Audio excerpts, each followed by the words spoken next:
Yan mga busing, ito yung modern staircase na ginawa namin papuntang ground floor. Dito muna kami gumawa sa basement kasi medyo masama yung panahon. Kaya nilipat ko muna dito yung mga tao. Bali may bagong layout kami na ginawa doon sa likod.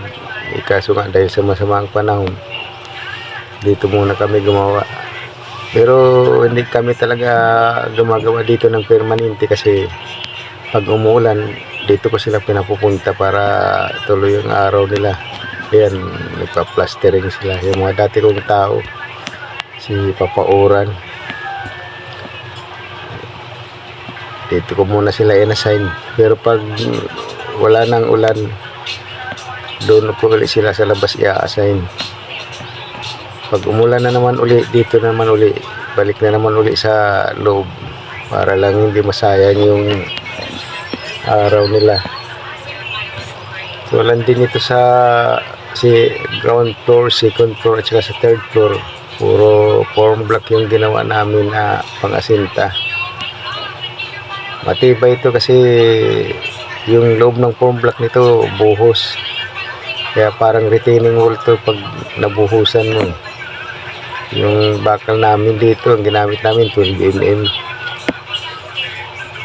Bali yung spacing ng bakal na vertical 400mm. Ito yung CR to. Itong hallway na to, ayan. Ito naman yung room, dito nakalagay yung mga panel board papunta sa ground floor. Ayan, hindi. Dito ko sila in-assign sa hallway na to. Ito yung mga dati kong mason. Ayan, dito sila nagpa-plastering. Ayan, sayang kasi yung araw kung walang pasok kasi siyempre wala tayo sasahurin kung wala tayong pasok.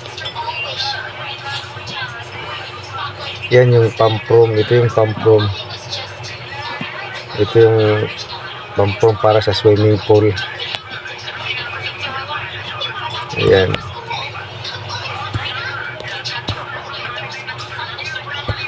Pero pag wala nang ulan, doon ulit sila sa labas gagawa.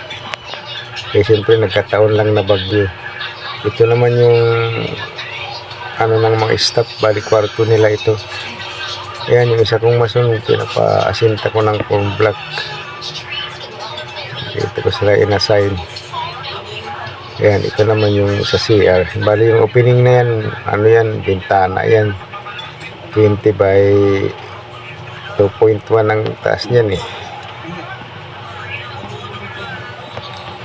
Ayan, ito naman yung entrance. Pag papasok ka dito para mag-inquire.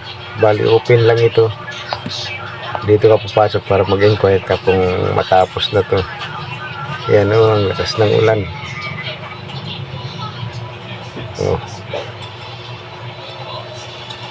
Talagang bagyo eh.